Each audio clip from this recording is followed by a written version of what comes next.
Assalamualaikum warahmatullahi wabarakatuh. Bismillahirrahmanirrahim. Alhamdulillahi rabbil alamin. Lahun ni'matu wa lahul fadlu wa lahut thana'ul hasan. Salawatullahil barrir rahim wal malaikatil muqarrabin ala sayyidina Muhammadin wa ala alihi wa sahbihi at-tayyibin at-tahirin. Allahumma la sahla illa ma ja'altahu sahla wa anta ya hayyu ya qayyum taj'alul hazna in syi'ta sahla. Allahumma rzuqna al-ikhlasa fin niyyati wal qawli wal amal. Udzakiru nafsi wa iyyakum bi ikhlasin niyyah lillahi tabaraka wa ta'ala. Saya ingatkan pada pribadi saya sendiri dan panjenengan semuanya agar mengikhlaskan niat, memurnikan niat dalam mengaji. Kita tujuannya hanya karena Allah Subhanahu wa taala, tidak ada tujuan untuk supaya dipuji oleh orang lain. Sekarang kita melanjutkan kajian kitab Nurud Duja min Aqidati A'immatil Huda. Pada pertemuan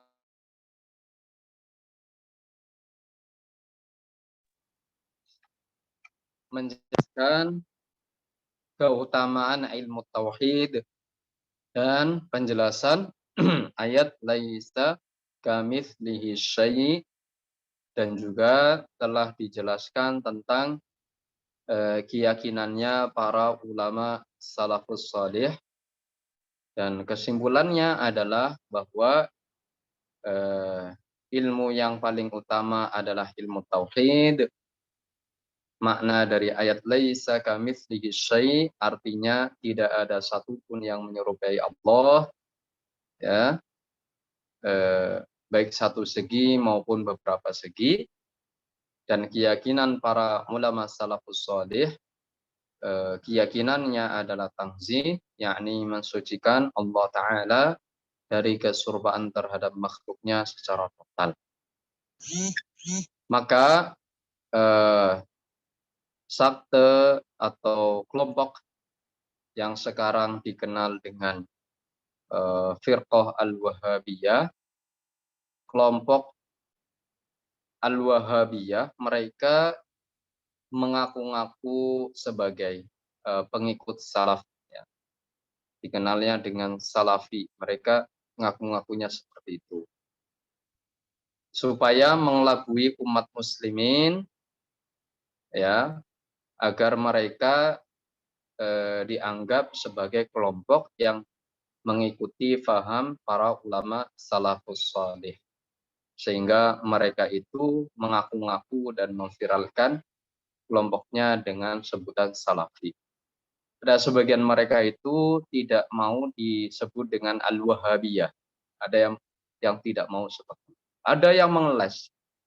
Ada yang benar-benar mengakui mereka adalah al-Wahabiyah, ya, tapi dengan pengertian al-Wahabiyah itu, kata mereka itu diambil dari kata al-Wahhab, salah satu nama Allah.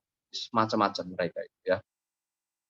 Lah, kita sudah paham, sudah tahu firqah al-Wahabiyah itu kelompok yang menghidupkan kembali faham tajsim, menghidupkan kembali faham tasbih, faham-faham sesat, yaitu menyerupakan Allah dengan makhluknya.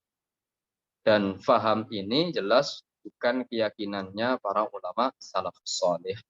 Sehingga kita tidak boleh menyebut mereka dengan sebutan salafi, ya, karena mereka sakta al-Wahabiyah tidak mengikuti ajarannya para ulama salafus salih, dan juga orang yang dianggap guru oleh mereka adalah orang yang tidak hidup pada abad 300 Hijriah pertama, yakni abad para ulama salafus salih. Siapa yang mereka agung-agungkan? Yaitu Ibnu Taimiyah. Justru Ibnu Taimiyah adalah orang yang pada masanya dia orang yang disesatkan oleh para ulama-ulama Ahlus Sunnah wal Jamaah karena membawa paham tajsim, membawa paham tasybih. Jadi tidak boleh kita menyebut mereka dengan sebutan salafi, ya. Tapi yang lebih tepat dan layak bagi mereka adalah kelompok talafi, yakni kelompok yang merusak akidah Ahlus Sunnah wal Jamaah, ya, kelompok perusak segalanya, sisi akidah dan sisi akhlak. Jadi Al-Wahabiyah itu bukan dari sisi akidahnya saja yang busuk, akhlaknya juga busuk mereka. Saya pernah dengar cerita dari salah satu guru saya. Beliau menyampaikan, jadi ada orang yang disebut tokoh Wahabi lah bagi mereka. Terus kemudian mau menginap di hotel di Bali. Nah, di Bali itu ada hotel yang dekat pantai, ada yang jauh dari pantai, kan? Terus ditawarin mau pilih yang mana? Mau pilih hotel yang dekat pantai atau yang jauh? Kalau dekat pantai itu nanti bisa lihat-lihat yang aneh-aneh, gitu kan? Ini Al-Wahabi, ya, Al-Wahabi ini, ya, malah justru memilih hotel yang dekat pantai karena alasannya supaya bisa melihat yang aneh-aneh. Nah, ini jelas sekali perilaku mereka tidak mencerminkan orang yang eh, mengikuti tindak lampahnya Kanjeng Nabi. Justru mereka itu adalah orang yang telah merusak akidah, merusak akhlak. Nah, Bismillahirrahmanirrahim, kita lanjutkan. Qala al-muallifu rahimahullah, al-mahdudu 'inda ulama'i tauhidi ma lahu hajmun saghiran kana aw kabiran.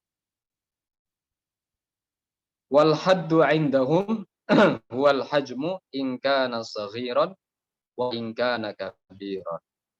Az-zarratu mahdudatun wal arsyu mahdudun wan nuru waz zalamu war rihu kullun mahdud. Kata al-mahdud menurut para ulama tauhid adalah sesuatu yang memiliki ukuran baik kecil ukurannya ataupun besar. Wal had, kata al had menurut istilah ulama tauhid adalah al hajm, benda, ya, baik kecil ataupun besar. Az-zarratu mahdudatun, benda yang terkecil, yaitu az-zarrah atau bisa diistilahkan dengan al-haba, benda yang terkecil, mahdudatun memiliki ukuran. Wal arsu mahdudun, ars makhluk Allah yang paling besar ukurannya, mahdudun memiliki ukuran. Wan nur cahaya, waz zalam kegelapan, warihu angin, kullun mahdud semua itu memiliki ukuran. Nah, jadi kita wajib meyakini sebagaimana penjelasan yang sebelumnya bahwa Allah Subhanahu wa taala tidak serupa dengan makhluknya baik satu segi maupun beberapa segi. Makhluk, ya, makhluk yakni sesuatu yang adanya itu didahului oleh ketiadaan, ini makhluk. Atau juga disebut dengan alam. Apa itu alam? Alam itu segala sesuatu selain Allah. Makhluk juga disebut dengan alam. Secara global, ya, secara globalnya kan alam itu terdiri dari uh, al-jauharul fardu sama al-arad, ya. Apa itu al-jauharul fardu? Al-jauharul fardu itu artinya adalah sesuatu yang tidak bisa dibagi-bagi lagi karena sudah sampai batas paling terkecil. Ini namanya al-jauharul fardu dan tidak bisa dilihat oleh mata telanjang. Namanya al-jauharul fardu. Al-jauharul fardu jika tersusun, jika sesuatu tersusun dari dua jauharul fardu atau lebih seperti manusia, maka disebut dengan al-jisim. Ya, karena definisi jisim, sebagian ulama mendefinisikannya apa? Matarokkaba min jauharaini fa aktsar.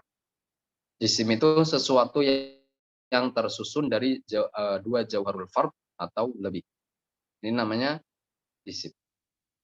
Nah, nanti jisim itu terbagi menjadi dua. Ada al-jismul katsib, yaitu benda yang bisa berpotensi dipegang, bisa dipegang oleh tangan. Berpotensi artinya berpotensi di sini meskipun kalau kita takut itu tidak bisa, tapi berpotensi bisa dipegang oleh tangan. Ini namanya al-jismul katsib. Seperti apa? Matahari. Orang ditanya, gimana kamu cara ngambilnya matahari pegangnya itu? Tapi kan berpotensi untuk bisa dipegang. Jadi benda yang bisa dipegang oleh tangan ini adalah al-jismul katsib. Contohnya seperti manusia, pohon, tumbuhan, matahari, bulan, dan semacamnya. Terus ada benda namanya al-jismul latif. Apa al-jismul latif? Benda yang tidak bisa dipegang oleh tangan. Seperti cahaya, kegelapan, jin, gitu kan, ruh, terus kemudian angin. Dan juga ada sifat benda. Sifat benda seperti apa? Bergerak, diam, berpindah, bertempat, berarah, bersemayam, berada di atas, yang di atas, ya, yang berjarak, dan macam-macam sifat benda yang lainnya. Allah Subhanahu wa Ta'ala tidak menyerupai dengan makhluknya baik satu segi maupun beberapa segi. Allah bukan jisim dan juga Allah tidak menyerupai dengan jisim. Allah tidak disifati dengan sifat-sifat jisim. Nah, ini globalnya seperti itu. Nah, coba kita melangkah ke penjelasan dari makalah yang tadi sudah disebutkan. Asy-syarhu qala Allah Ta'ala alhamdulillahilladzi khalaqas samawati wal arda wa ja'alaz zulumati wan nur. Penjelasannya, Allah Subhanahu wa Ta'ala berfirman yang maknanya segala puji hak bagi Allah, zat yang menciptakan langit dan bumi, dan zat yang menciptakan atau menjadikan kegelapan dan cahaya. Zakarallahu ta'ala fi hadhil ayah samawat wal ard wa hum minal alamil katsir wan nura wal dhalama. Pada Allah Subhanahu wa ta'ala menyebutkan langit dan juga bumi. Ya, alhamdulillahilladzi khalaqas samawati wal ard wa huma minal alamil katsir.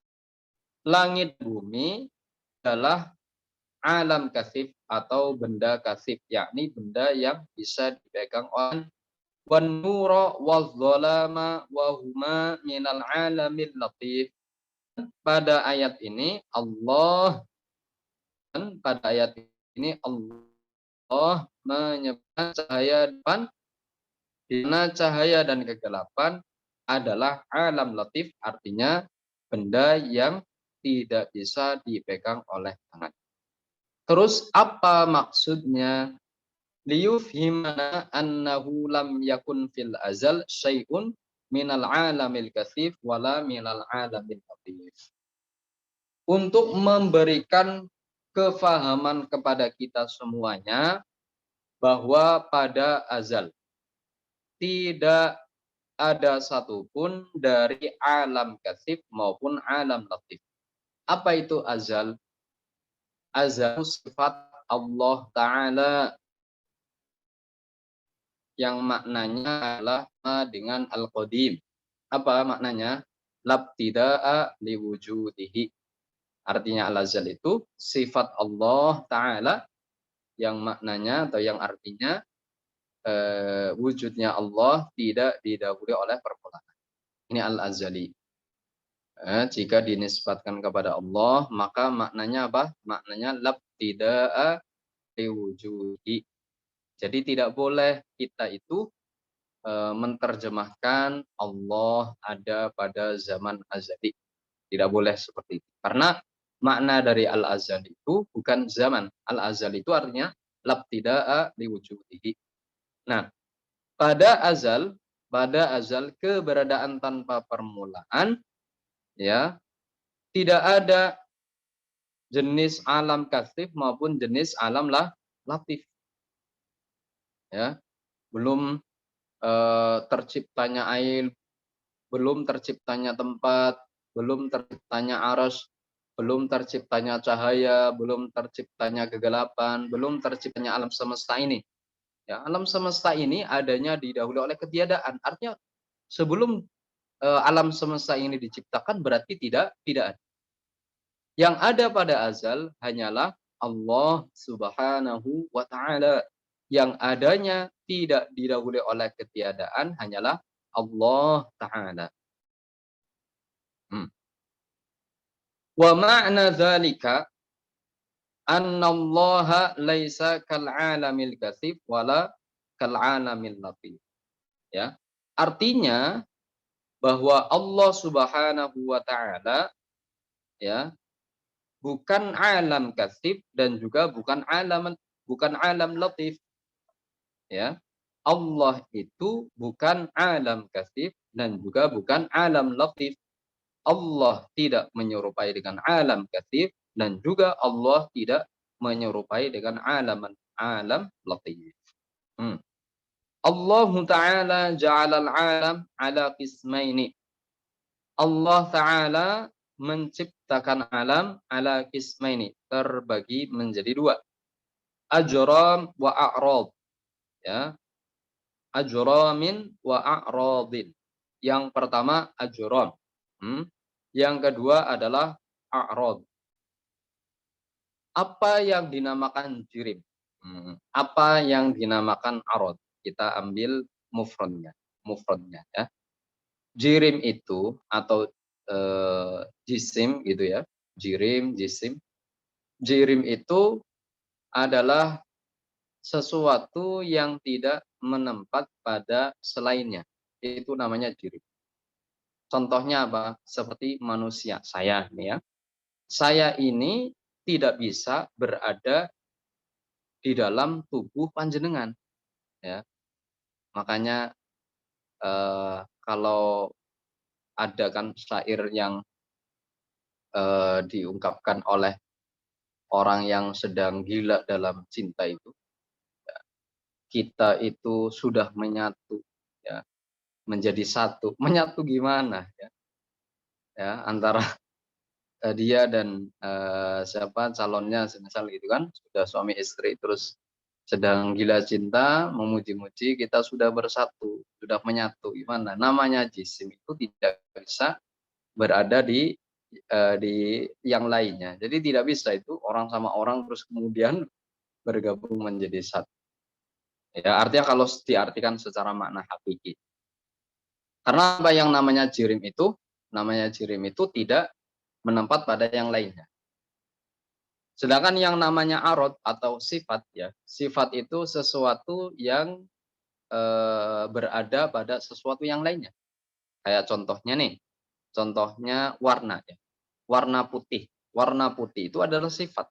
Nah, warna putih itu adalah sifat di mana warna putih itu tidak hanya berada di dalam kitab itu kan, di tembok juga warnanya putih yang melekat pada benda itu kan warna. Nah, ini namanya sifat. Perbedaan ajram sama a'rum. Wal ajram imma kathifatun wa hiya ma tutbatu bil yad. Terus ajram itu ada kalanya ajram kathifah atau jirim kasif, yaitu benda yang bisa dipegang oleh tangan. Kal insan wasyajari, seperti manusia, wasyajari pohon, wasyamsi matahari, wal ma'i air, wan nari ya api. Manusia, pohon, syams matahari, air dan api. Ini kan berpotensi bisa untuk dipegang. Makanya manusia, pohon, terus syams matahari, air dan api diistilahkan oleh para ulama tauhid dengan istilah ajram katsifah atau jismun katsif. Wa imma latifah, dan ada kalanya ajram latifah. Apa ajram latifah? Wahia ma la tudbatu bil yad, yaitu sesuatu yang tidak bisa dipegang oleh tangan. Kan nuri, seperti cahaya, wadh-dhalami, kegelapan, warruhi, ruh, wal hawai, udara. Jadi cahaya, kegelapan, ruh, udara, jin juga termasuk jismun latif ya, atau ajram latifah, sesuatu yang tidak bisa dipegang oleh tangan. Jadi kalau ada orang ngaku, oh saya itu habis megang jin ya, gimana megangnya itu ya? Orang jin itu termasuk jismun latif, tidak bisa dipegang oleh tangan. Makanya kata Syekh Abdullah Al-Haruri itu kan bahwa jin itu mengalir di peredaran darah itu. Ya, namanya jismul latif. Ya. Namanya jismul latif. Jadi bisa istilahnya menguasai tubuh manusia itu ya, lewat peredaran darah. Karena namanya jin jismun latif. Baik. Jadi yang namanya jismun latif atau ajram latifah adalah apa? Sesuatu yang tidak bisa dipegang oleh tangan. Seperti apa tadi? Cahaya, kegelapan, ruh, dan udara. Wa kullun lahu haddun wa miqdar wa hajmun wa kamiyatun. Dan semuanya, artinya baik jismun latif atau jismun katif, masing-masing memiliki batas ukuran tertentu. Ya, masing-masing memiliki had, ukuran, miqdar, hajmun, wa kamiyah. Ya, baik itu jismun kasif ataupun jismun latif memiliki batasan tertentu. Qala Allah Ta'ala wa kullu syai'in indahu bimiqdar. Allah Ta'ala berfirman yang maknanya segala sesuatu ya yang Allah ciptakan bimiqdar, semuanya memiliki ukuran. Amma anil jismil katsif fa syai'un zahir. Untuk mengetahui ukuran jisim katsif ini sudah jelas. Ya, seperti halnya kita melihat teman kita, yakni manusia, kan? Atau benda-benda yang lainnya, kita langsung tahu batas ukuran panjang, lebar, dan kedalaman tanpa membutuhkan untuk berpikir yang panjang. Oh, benda ini kecil. Oh, benda ini ukurannya segini. Nah, karena apa? Karena benda tersebut adalah benda kasif, benda yang bisa dipegang oleh tangan. Nah, terus bagaimana kita mengetahui ukuran benda latif? Ya. Wa amma anil jismil latif anna lahu tahayyuzan Zalika yufhamu bi'im'anin nazari wal fikri. Sedangkan untuk mengetahui ukuran benda latif, benda yang tidak bisa dipegang oleh tangan, jelas yang namanya benda latif itu menempati ruangan yang kosong dan dapat diketahui dengan pendalaman. Dapat diketahui dengan pendalaman, berpikir ya, berpikir yang dalam. Li'anna an-nura lahu hayyizun yahullu fihi, karena cahaya itu menempati ya di dalam sesuatu, menempati di ruangan yang kosong. Nurus syamsi yamtaddu ila misahatin, cahaya matahari ya, ya batasan ukurannya yang meluas sampai lebar yang hanya Allah lah yang mengetahuinya. Miqdaruhu wasi', yang jelas ukuran cahaya matahari itu sangat luas. Wa amma miqdaru nuri syam'a asgharu. Sedangkan ukuran cahaya lilin jelas lebih kecil. Semisal pas mati lampu terus kemudian kita nyalakan lilin, ya maka cahaya lilin hanya menyinari ya secukupnya saja. Enggak semua ruangan gitu kan. Hanya di daerah itu saja. Itu menunjukkan apa? Batasan ukurannya segitu kecil. Wa tilkal hasyaratul lati fil lail bainal hasisi tamshi azharu yakunu laha lama'anun khafif. Hadhihi aidan ja'alallahu nuraha bihadzal qadri as-saghir. Dan serangga yang hidup pada malam hari yang berada di rumput-rumput, atau istilah kita itu kunang-kunang ya. Ya, bukan kunang-kunang kepalanya yang kunang-kunang. Ini ada serangga namanya kunang-kunang ya. Kalau di Makbaro itu banyak kunang-kunang ya.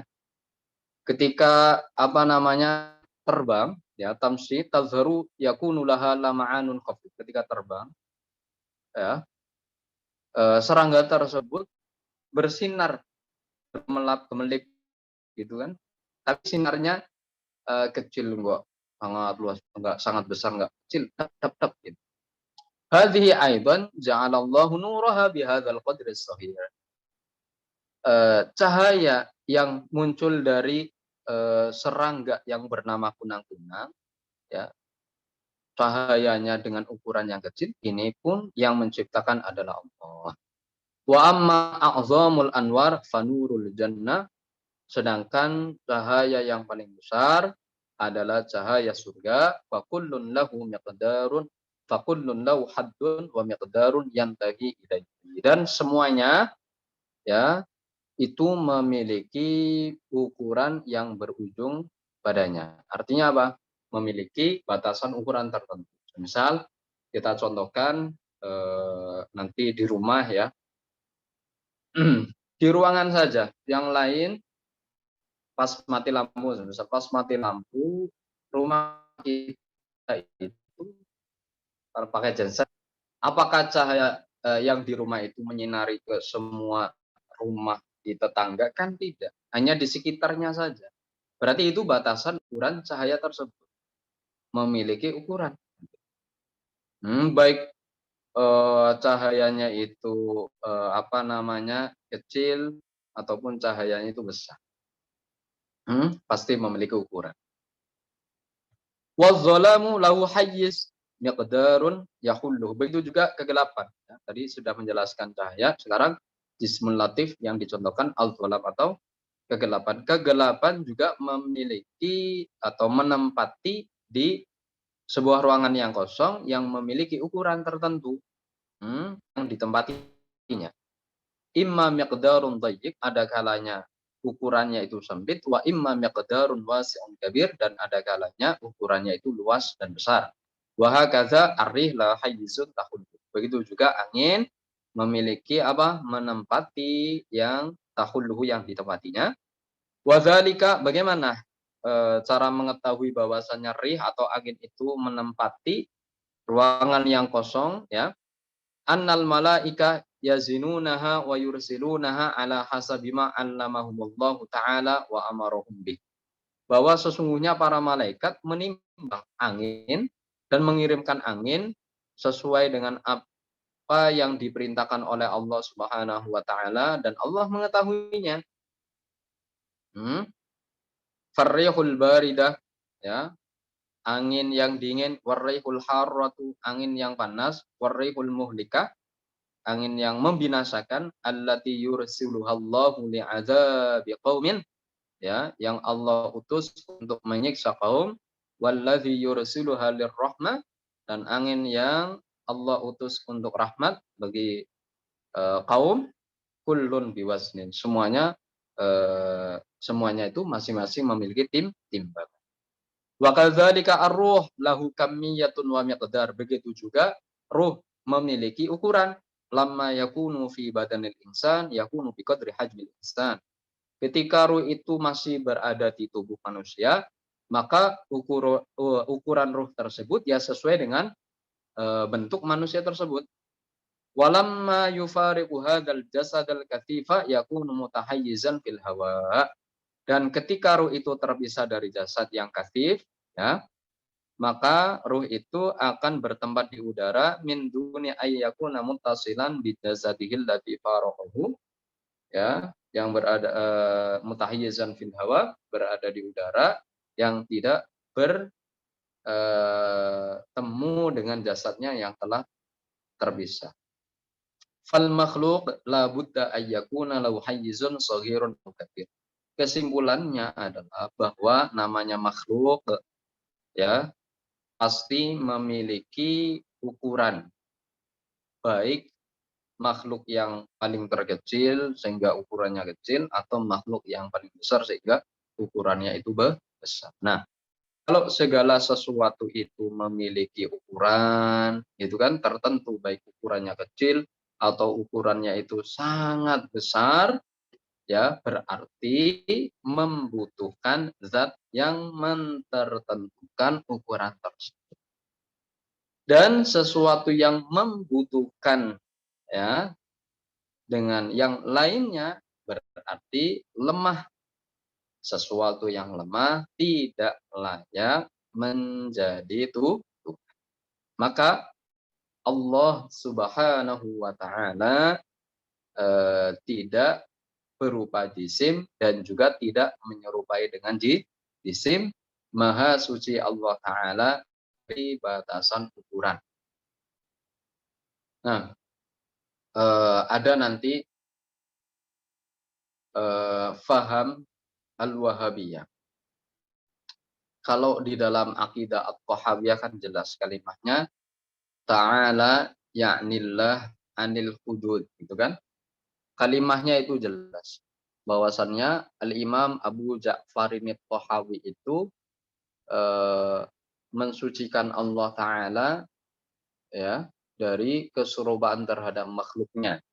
Bahwa Al-Imam Abu Ja'farin At-Tahawi itu menjelaskan Allah itu maha suci dari ukuran. Kan jelas ta'ala ya'nillah anil hudud.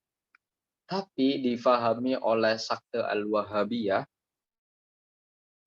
ya, dengan penjelasan katanya Allah itu sebenarnya memiliki ukuran.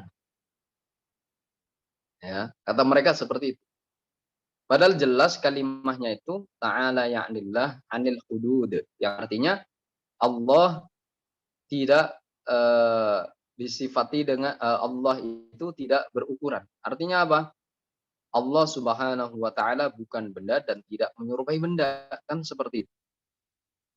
Terus kemudian sakte al-Wahabiyah berkeyakinan enggak, ya, versi mereka itu mengartikannya, versi al-Wahabiyah lahu haddun.